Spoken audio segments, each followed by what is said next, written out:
Hi everyone, welcome back to Food for Thought with Chantal. Now today I'm going to be talking about private versus public. Now the thought behind that is your private life will always affect your public ministry. Now I was privileged to be brought up in a Christian home and I had very good character built into me from when I was quite young. But I understand not everyone has had that opportunity, and today I'm going to share a few things with you that are going to help you be able to carry the call of God on your life the whole distance. So let's get to it. Now, all of us have core values. These are the things we live our lives by. When someone does something that upsets you, it's because it's hurt a core value that you have, and you have a belief that that thing wasn't right. So one of my core values is integrity.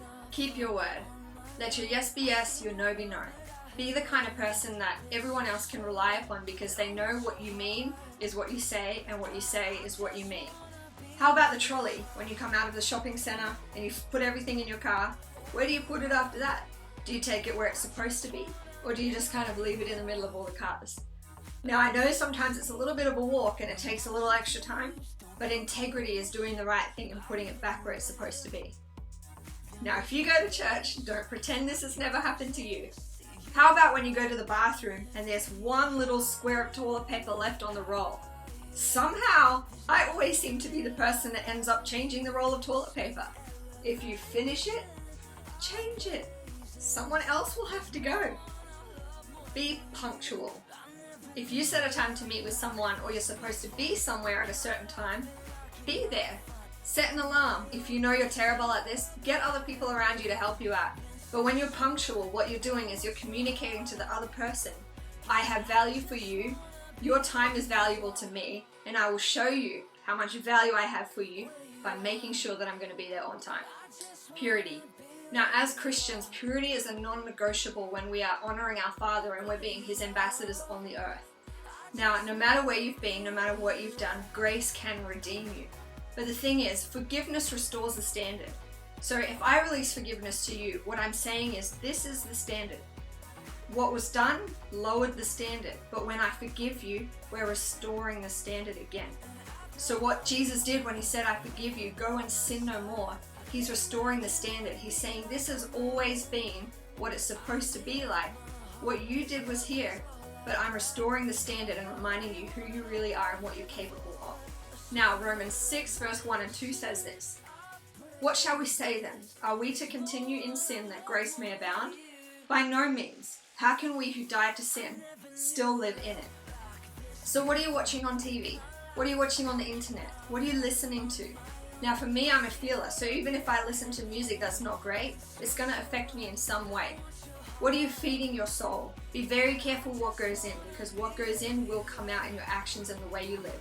Your private life will always affect your public ministry. Now this week we had devastating news about Israel Houghton and how he had a moral fall. Now, no one is exempt. Please don't ever think that you are exempt from this because you've never had this kind of struggle. The enemy knows our weakness and he will go after it. So have people around you, be accountable, make sure you fight for your purity, because what you fight for has more value. We also need to have a core value of honor. Now, honor is the way that we treat people. We show them that we have value for them, we respect them, we need them in our lives. They have something to give us and we have something to give them. Now, if people feel honored and valued by us, they're going to want to be around us and stay in relationship with us. Now, this is in any realm, whether it be leadership, family, work, whatever God has trusted to you. Communicate honor to the people that you are in relationship with. Now, honor can be demonstrated in just about anything. For example, if I'm going to be late, I would call up and let my leader know, I'm really sorry, I'm going to be late to this meeting. That way it demonstrates to everyone else in the team, your time is important.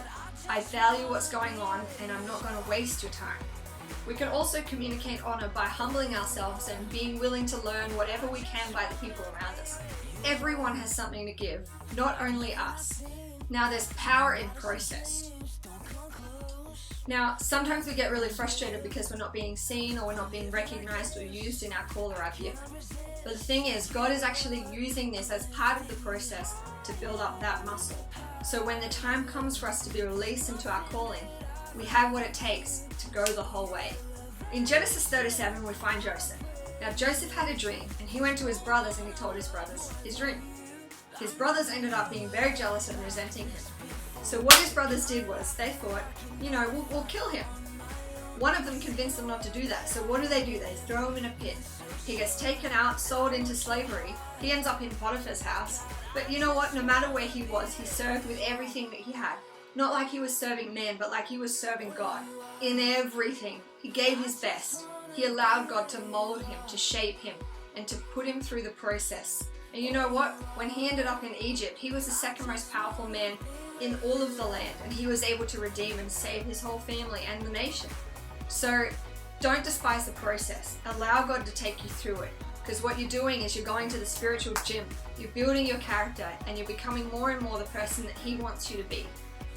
I'll leave you with this. Everyone needs to have a mentor. We need to have someone that we trust, who we look up to, we admire, and we say, look, one day I want to be like you, so help me. Help me, put me through the process, allow God to shape me, and I want you to speak into my life and help me clear out the blind spots. All of us have blind spots, and a mentor is someone who can see those things and say, you know what, I don't think this is very good. When I asked someone to be my mentor, I actually said to them, look, I want you to be tough on me. Don't be nice. I don't need someone else just patting me on the back. I've got enough of that. I want you to tell me what I need to do to grow. Be hard with me, be real with me, because I want to grow more than I want to stay the same, even if it hurts. So give yourself to the process. Allow someone to speak into your life, and you will go much further, much quicker than you ever imagined possible. That really is just the tip of the iceberg when it comes to character.